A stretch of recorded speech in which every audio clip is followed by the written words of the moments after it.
Good morning बच्चे, कैसे हैं आप लोग। आज के इस नए वीडियो में आपका स्वागत है।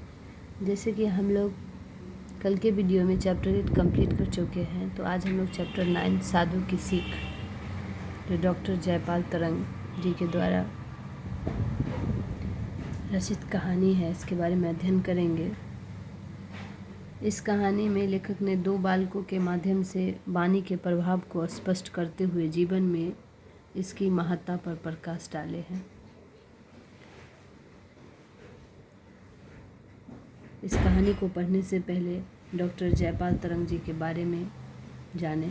डॉक्टर जयपाल तरंग हिंदी साहित्य, शिक्षा, लोक कला, संस्कृति एवं बाल साहित्य के चर्चित हस्ताक्षर हैं।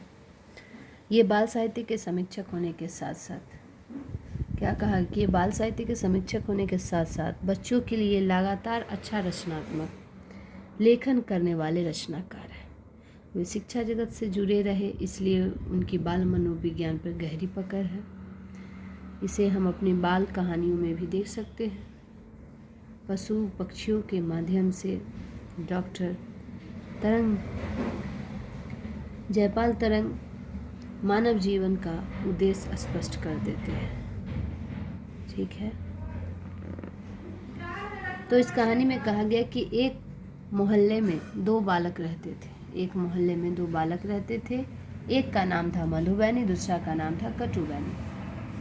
अपने नाम के अनुरूप मधुबैनी अपने मृदु भाषा में बोलता, मीठे स्वर में बोलता, उसकी आवाज़ से सब उसे पसंद करते थे।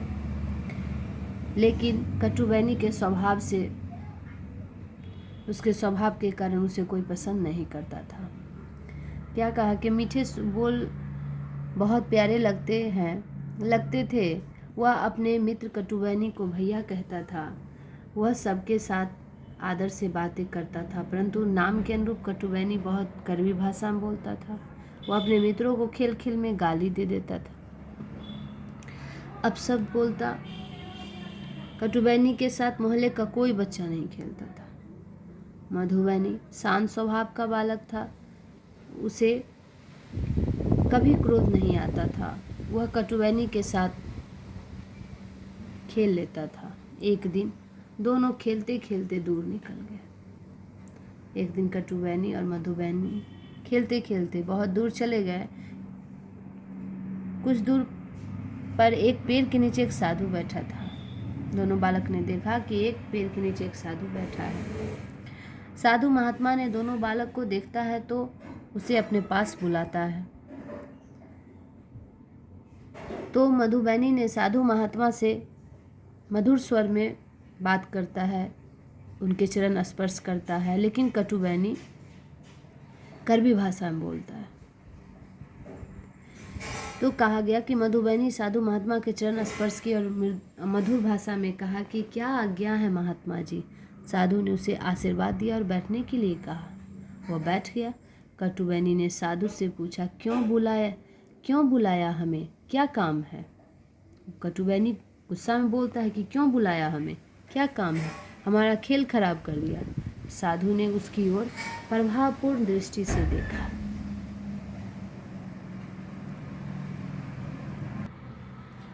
फिर हाथ के संकेत से बैठने के लिए कहा। वह भयभीत बच्चे की तरह बैठ गया। साधु महात्मा ने कहा, ध्यान से सुनो और इस दोहे का मतलब समझो। एक दोहा कहने लगते हैं दोनों बालक से। कागा काको लेत है, कोयल काको देत, एक बोली के कारणे जग अपना कर लेत। ठीक है, क्या कहा गया कि कागा काको लेत है, कोयल काको देत, एक बोली के कारणे जग अपना कर लेत।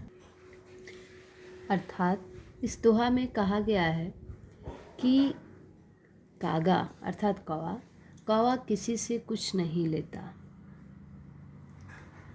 ना ही कोयल किसी से कुछ देती है, पर दोनों की वाणियों में अंतर होता है, जिससे वो संसार को प्रभावित करती है। ठीक है, क्या कहा गया कि कौवा किसी से कुछ नहीं लेता, ना ही कोयल किसी से कुछ लेती है, ना ही देती है, लेकिन दोनों के बोलियों में क्या है, अंतर पाया गया है और बोली के कारण वह संसार को प्रभावित करती है।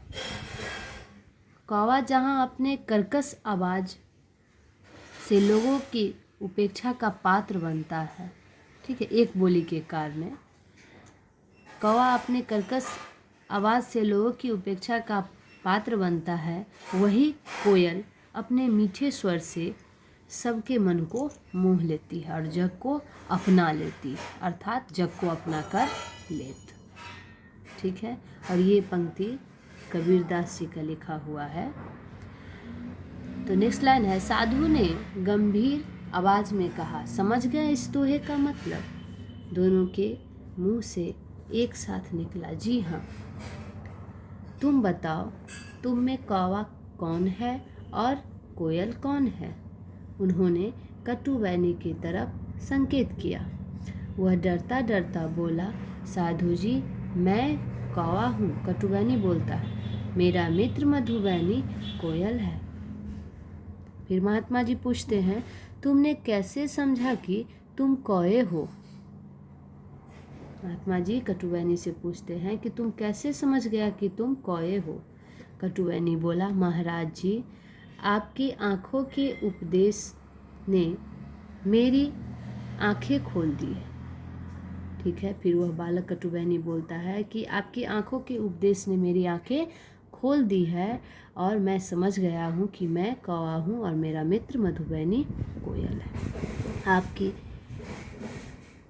आपकी आँखों का तेज मुझे मन ही मन में डरा गया, मुझे बहुत कुछ सिखा गया।